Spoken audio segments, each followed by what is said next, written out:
Good morning, ladies and gentlemen. Thank you for waiting. Your Excellencies, members of the Diplomatic Corps, and members of the press, we're very pleased to welcome Special Representative Hook, who will be briefing today on the Iran materiel display. We will have brief remarks followed by questions. This event is on the record for the press. Let me turn it over to Special Representative Hook for his remarks. Thank you. Good morning, and thank you all for coming. I want to thank Secretary Mattis and the men and women of our armed forces for their brave service to our nation and for making this display possible. I want to recognize members of the Diplomatic Corps from several countries, including South Korea, Japan, Israel, the United Kingdom, France, Germany, the Netherlands, Italy, Bahrain, the United Arab Emirates, Yemen, and Afghanistan. I want to also extend a special welcome to His Excellency Yusuf Al-Otaiba, the UAE ambassador, to Ambassador Ron Dermer of Israel, and to His Excellency Ambassador Sheikh Abdullah bin Rashid Al Khalifa of Bahrain. The United States deeply values our partnerships with the UAE and Bahrain and Israel, and I thank all of you for coming today. In December of last year, UN Ambassador Nikki Haley stood here to highlight the dangers posed by Iran's dangerous proliferation of missiles across the Middle East. She highlighted how Iran was illegally providing weapons to Houthi militants in Yemen. It was a clear violation of UN resolutions then, and it remains so today. She also spoke of the threat these weapons pose to peace and security and to the innocent civilians caught in the crossfire. Today, the United States is unveiling new evidence of Iran's ongoing missile proliferation. The Iranian threat is growing, and we are accumulating risk of escalation in the region if we fail to act. In the time since Ambassador Haley's remarks, Iran's support of the Houthi militants has deepened. Its backing of terrorist activities across the world has increased, and its efforts to undermine regional stability have expanded. The inventory in this display has expanded since December. This is a function of Iran's relentless commitment to put more weapons into the hands of even more of its proxies, regardless of the suffering. Iran has been prohibited by several UN resolutions from exporting arms for a decade. These restrictions were in place starting in 2006 under UN Security Council Resolution 1737 and 1747, which I helped to negotiate. The prohibitions have continued since 2015 under UN Resolution 2231. This display and the items we have added to it reveal an outlaw regime exporting arms as it pleases. Today we are unveiling Iran's Syad 2C surface-to-air missile, which you see behind me. This missile was designed and manufactured in Iran, and the writing in Farsi on its side translates as the Hunter Missile. The conspicuous Farsi markings is Iran's way of saying they don't mind being caught violating UN resolutions. The Syad 2C is one of two identical systems interdicted by Saudi Arabia in Yemen earlier this year. The Iranians wanted to deliver this to the Houthis, who would have used it to target coalition aircraft up to 46 miles away. Given the Houthis' reckless use of other advanced weapons provided by the Iranians, these missiles pose a clear and present danger to civil aviation in the region. We are also unveiling anti-tank guided missiles. On display in front of me are two of the three types of anti-tank guided missiles that Iran produces and transfers, the Tufan and the Tucson. One of the Tufan rockets that is newly added was seized in an arms cache aboard a dhow in the Arabian Sea. The other was found by Saudi Arabia during a raid in Yemen. The Tausan rocket on display is also new and is one of 5 that were seized in a stockpile by Saudi forces in Yemen. These missiles enhance the Houthis' capabilities and further intensify the conflict in Yemen. Fajar rockets have also been added to the display and are located next to the anti-tank guided missiles. These weapons were recovered in Helmand, near Kandahar airfield, by the Afghan National Army from the Taliban. Iran has been providing material support to the Taliban since at least 2007. These same rockets have been used by Hamas in the past. To my left is a new unmanned aerial system, the Shaheed 123. We have debris from a Shaheed, which was recovered by coalition forces in Afghanistan after it crashed, as well as Shaheed components that were interdicted in Yemen in early 2018. This missile system is primarily designed to conduct covert reconnaissance and surveillance missions, potentially putting American and coalition forces at risk. There are several new small arms of Iranian origin included here, such as sniper rifles, RPGs, AK variants, and hand grenades. These have been provided to us by Bahrain. Iran gave these weapons to Shia militant groups to carry out attacks against the government. I would like to thank Foreign Minister Sheikh Khalid bin Ahmed Al Khalifa for his commitment to exposing the Iranian regime's activities. In 2016, senior Iran Revolutionary Guard Commander Saeed Qasimi publicly called Bahrain an Iranian province and said Iran is a base, quote, for the support of revolution in Bahrain. In a microcosm, this is exactly how Iran destabilizes the Middle East. But the United States stands with Bahrain to protect its sovereignty, and we will continue to work together to identify and intercept arms shipments in the region. This ongoing collaboration with Bahrain, which is home to the U.S. Fifth Fleet, is critical to the safety of the region. I want to also highlight the recovered pieces of an Iranian Qaem missile fired by the Houthis into Saudi Arabia, which Ambassador Haley unveiled last December. The missile's intended target was the civilian airport in Riyadh, a G20 airport, through which tens of thousands of people travel each day. Imagine a missile of this size and power hitting a civilian aircraft or Terminal 1 at the airport.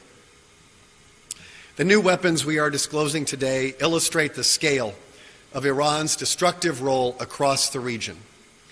The same kind of rockets here today could tomorrow land in a public market in Kabul or an international airport. As the Bahraini victims of attacks carried out with some of the weapons here could tell you, the Iranian regime uses arms to export revolution, prolong crises, and inflict death and suffering.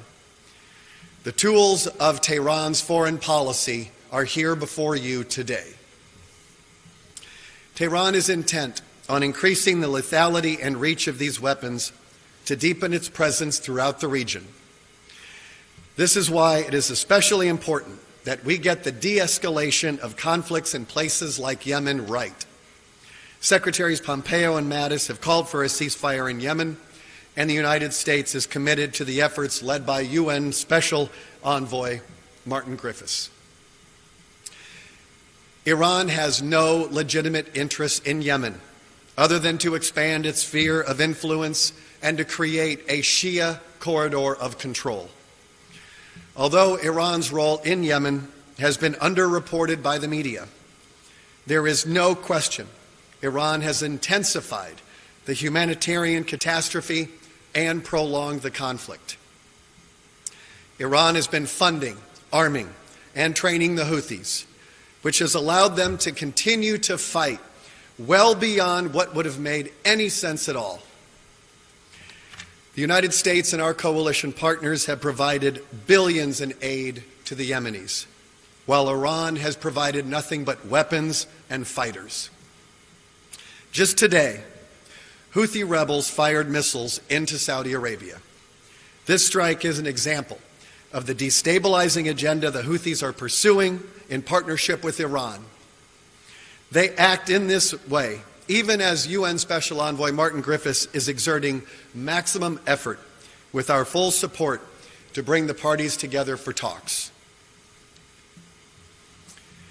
In the months ahead, we must be careful not to affirm Iran's role as a legitimate political actor in Yemen. The clerics in Tehran will exploit any opening to gain a foothold in Yemen, a place where it has no business being in to begin with. Historically, there has not been a religious connection between Iran's 12er Shiites and Yemen's Houthis, who are 5er Shiites. In fact, Iran's religious authorities have long been dismissive of the 5er Shiites. Just imagine what Yemen would look like in the future with an entrenched and enduring Iranian presence. We already know how this movie ends, and we cannot watch a new version of Lebanese Hezbollah slowly emerge in the Arabian Peninsula. Since the end of 2006, Iran has supplied Hezbollah with thousands of precision rockets, missiles, and small arms. It now has more than 100,000 rockets or missiles in its stockpile. If Iran were allowed to operate with similar freedom in Yemen, we can expect the Lebanization of Yemen. The Houthis have launched Iranian-origin missiles at Riyadh with an estimated range of 560 miles. Iran has funded the Houthis with hundreds of millions of dollars since the conflict broke out. With Iran's ongoing help, the Houthi threat will grow as their capabilities steadily expand.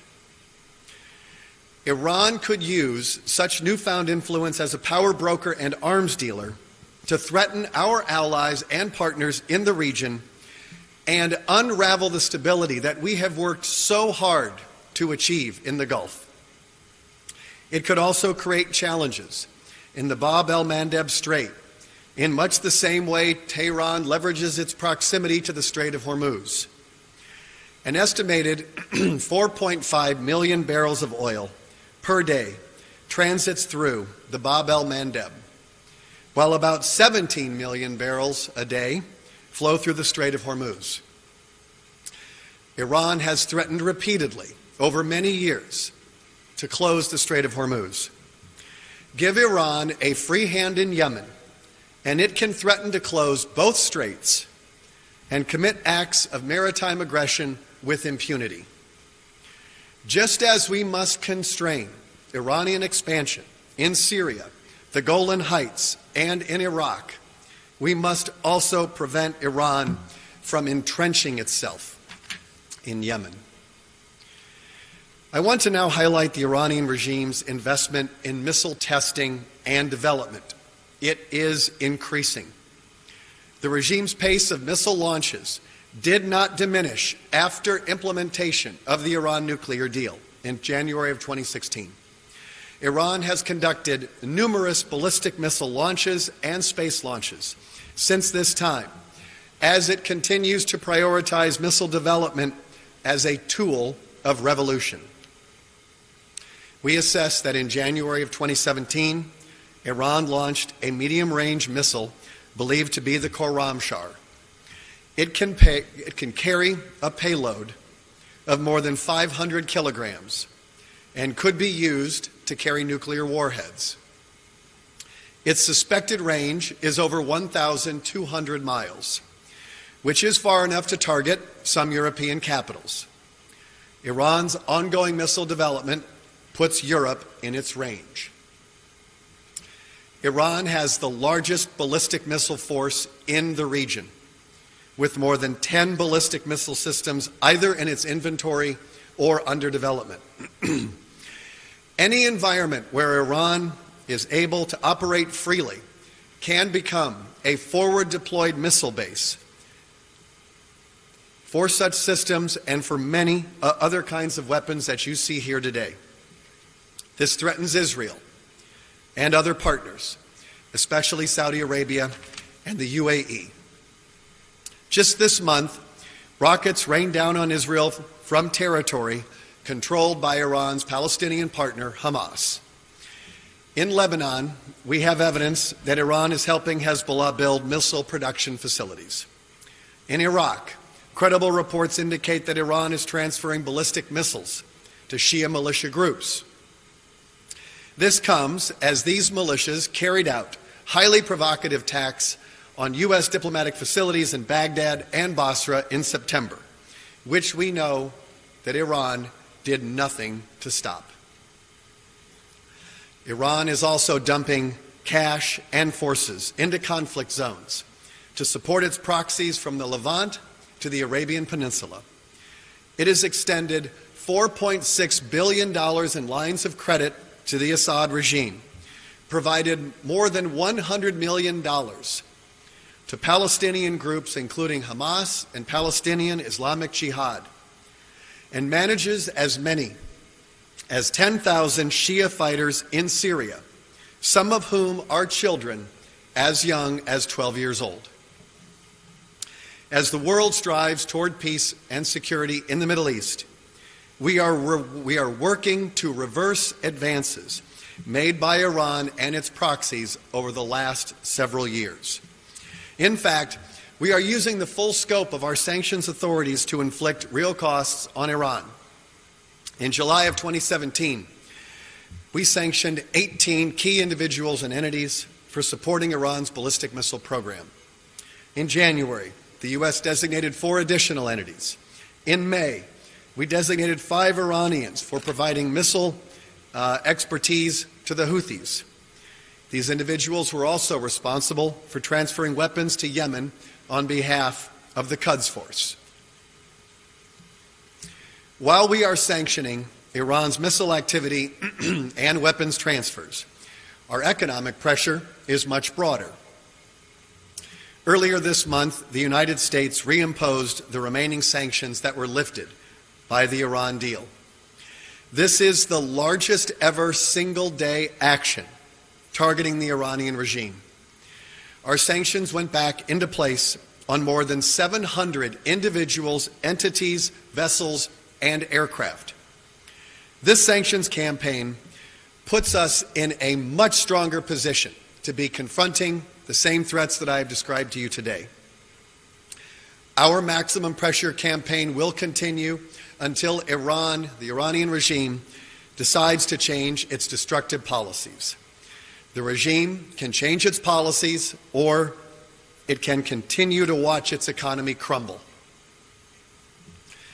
For 39 years, the Iranian regime has shaped events in the region through illegal weapons transfers, proxies, and terror, a deadly trifecta. President Trump has made it clear that the United States will no longer tolerate the status quo. We seek a new and comprehensive deal with Iran that addresses the full range of Iran's destructive activities in the region. As Secretary Pompeo said in his speech announcing our new strategy in May, Iran must stop testing and proliferating missiles, stop launching and developing nuclear-capable missiles, and stop supporting militias in Lebanon, Syria, Iraq, Bahrain, and Yemen. Iran needs to start behaving like a normal country and surrender its title as the world's #1 sponsor of terrorism. As the Special Representative for Iran, I have met with partners and allies across the globe to share the concerns that I have shared today and explain the purposes of our pressure campaign.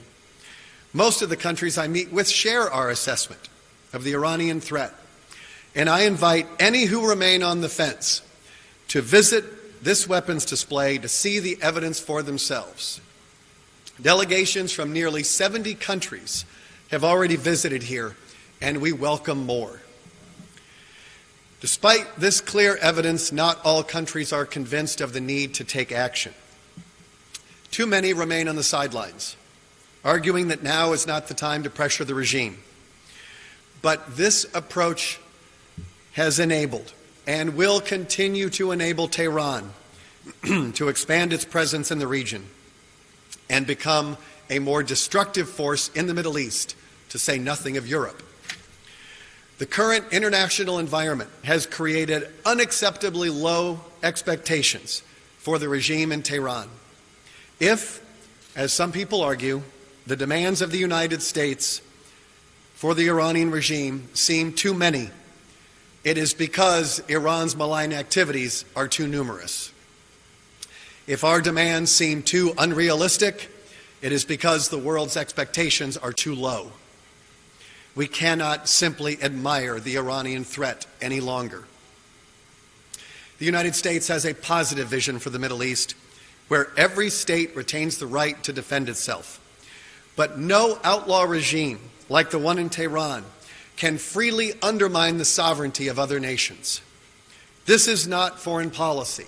It is state-sponsored revolutionary terrorism. The Middle East will be best served when an Iranian government respects the rule of law, abides by fundamental standards and commitments, and rejects terrorism. It is now up to the supreme leader to do something out of character and act in the interests of the Iranian people. Is it better to remain isolated from the world as an international pariah, or to benefit and prosper from inclusion in the international community? It should not be a difficult choice. There is nothing noble about driving a great and proud nation into the ground. The Iranian people have a rich legacy and a culture dating back to Cyrus the Great, and they deserve a government that represents their interests and not just the interests of their corrupt leaders. This room could just as easily have been used to display the artifacts from Persian history or renowned contemporary artists from Iran, but instead we see only missiles, rockets, and small arms. The clerical regime in Iran has chosen this path, but the Iranian people are not destined to follow it. If Tehran changes its policies, a better future awaits the Iranian people. History shows us clearly that America has no permanent enemies. Throughout our history, enemies torn apart by conflict often become the best allies united in peace, as Japan and others can attest. We hope for the same future with the Iranian people. The choice is now for their government to make. Thank you. Thank you very much. We have time for a few questions. May I ask, please, that you wait for a microphone, that you state your name and outlet, and please, so that we can get as many questions as possible, limit to one question. And I'll also say that if you have very technical questions about the equipment, we may take those for later. And we'll start with Reuters, please. Sure, Idris Ali from Reuters. One of the missiles that you mentioned here was launched 5 days after Ambassador Haley gave her presentation last year.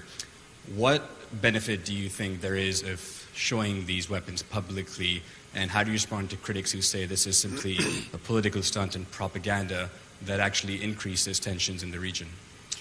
I haven't heard anybody say this is a political stunt. This is simply putting out in broad daylight Iran's missiles and small arms and rockets and UAVs and drones. That missile right there landed right next to Riyadh's International Airport. And it's very important for nations to see with their own eyes that this is a grave and escalating threat. We are one missile attack away from a regional conflict. These missiles, we've been very lucky, for the most part, have not hit their intended target. But luck is not a strategy. And the international community needs to do more to get after the proliferation of Iran's missiles.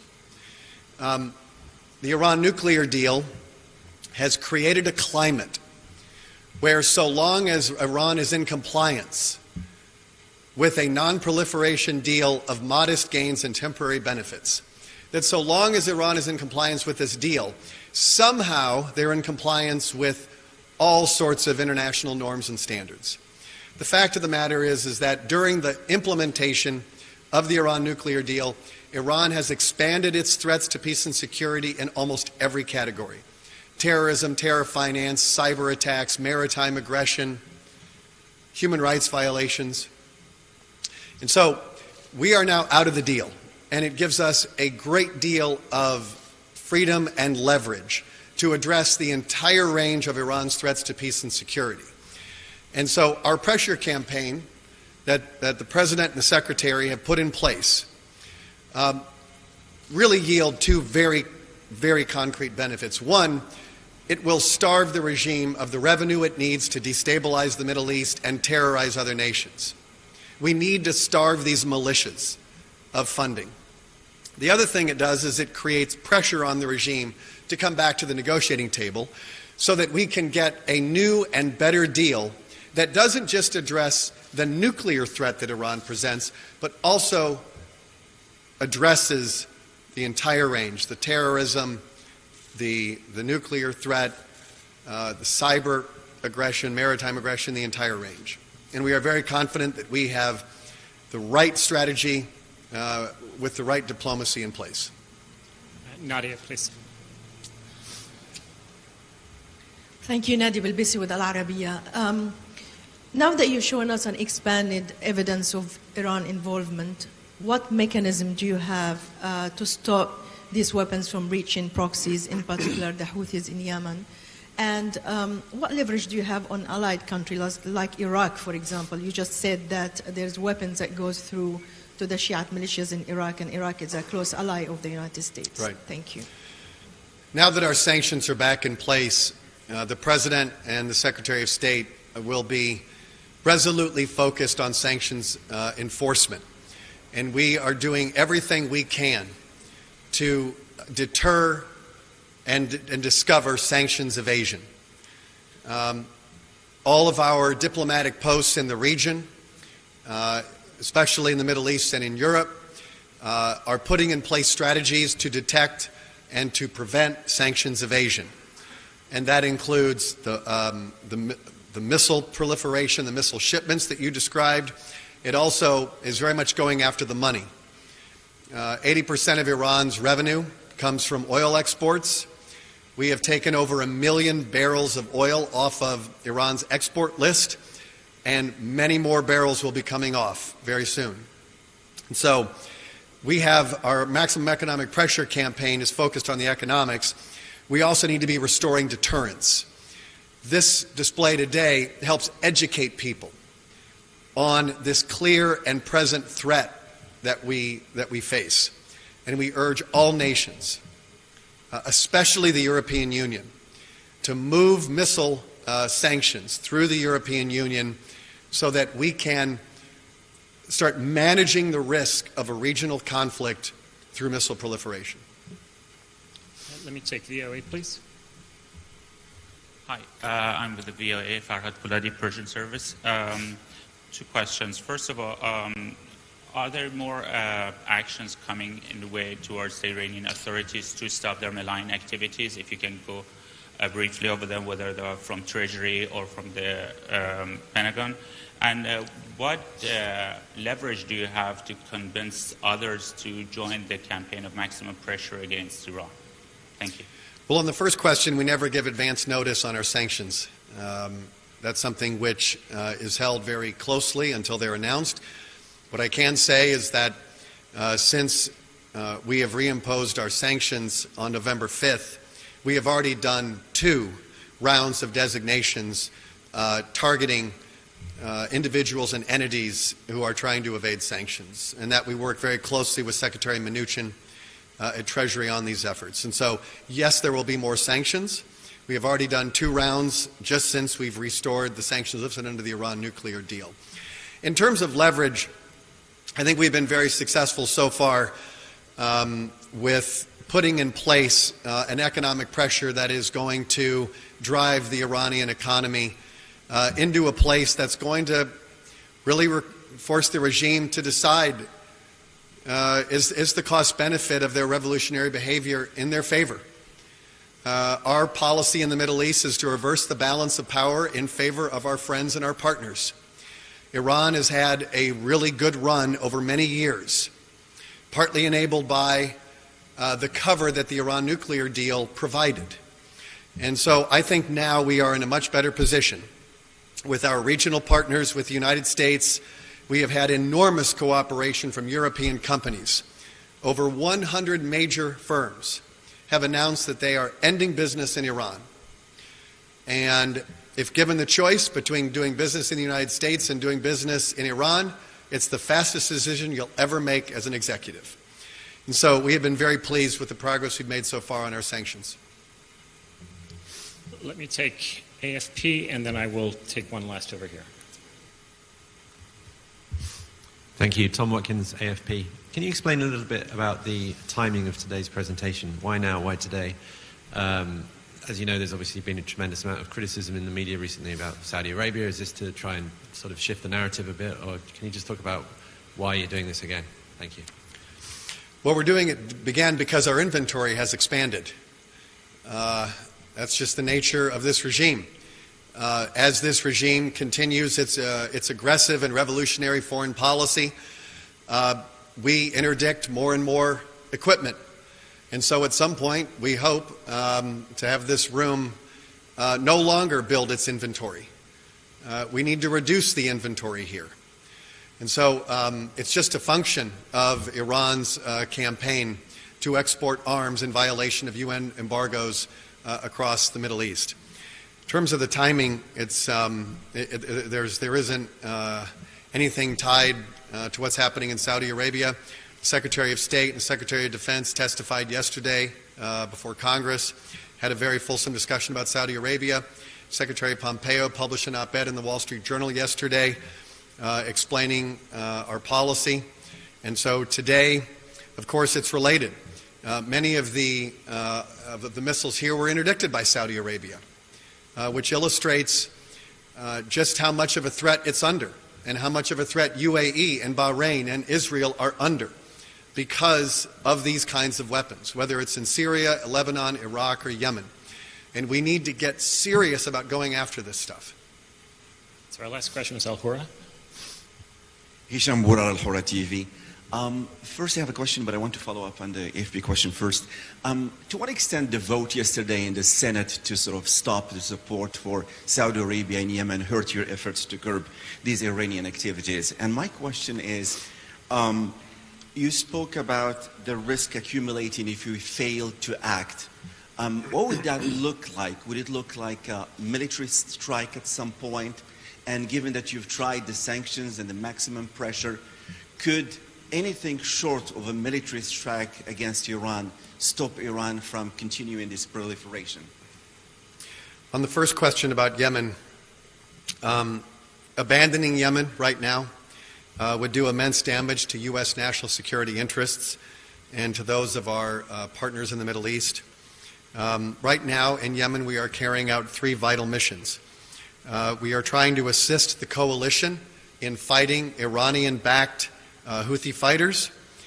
We are decapitating Al-Qaeda in the Arabian Peninsula, and we are promoting Americans. We are protecting Americans who are working in Saudi Arabia or transiting the strategic waterways around Yemen. We definitely want to bolster the conditions for peace in Yemen. We have a number of goals, which I would describe as working in parallel tracks. Secretary Mattis has talked about the need to build capacity of legitimate Yemeni security forces. We need to strengthen the defensive capabilities of our regional partners. We need to support our partners' right to defend themselves against Houthi attacks supported by the Iranian regime. And at the same time, we are calling for an urgent end to the fighting. And we hope that all parties will attend the consultations next month in Sweden under the good offices of UN Special Representative Martin Griffiths. What was the second part of your question? Accumulating if we fail to act. Would that take the form of a military strike? Is the going to war with Iran an option given that the sanctions and the maximum pressure policies have failed so far to curb Iran and to stop it from smuggling weapons to these militias? After the Shia militia attacks on our diplomatic facilities in Basra and Baghdad. The President put out a statement that promised swift and decisive action if any of our diplomatic facilities or diplomats are attacked or injured. And so we have been very clear with the Iranian regime that we will not hesitate to use military force when our interests are threatened. I think they understand that. I think they understand that very clearly. I think right now, while we have the military option on the table, our preference is to use all of the tools at our disposal diplomatically. And as I said earlier, being out of the Iran deal has given us a great deal of diplomatic freedom to address the full range of Iran's threats. And so we are working very closely with partners around the world. We have had roadshow teams from State and Treasury that have visited, I think, almost 40 countries now. And that's helping to explain our sanctions regime and its purposes. And we've been very pleased with the progress that we've made so far. There's a lot of work that remains to be done. And one of the messages that we've been consistently delivering is that preserving the Iran nuclear deal cannot come at the expense of regional stability. And just because Iran is in compliance with the deal does not mean that everything else is fine. And as we see here today, and the missile here behind me, this is a grave and escalating threat that we must do more to address. Thank you very much. Thank you. That is the conclusion of our press conference. I want to thank Special Representative Hook, and also want to thank the Department of Defense and our hosts here at Joint-Base Anacostia Bolling. If I could ask the media, please, to hold your seats for a moment. We're going to have some instructions for you, and then we can allow the DIP Corps to depart. Thank you.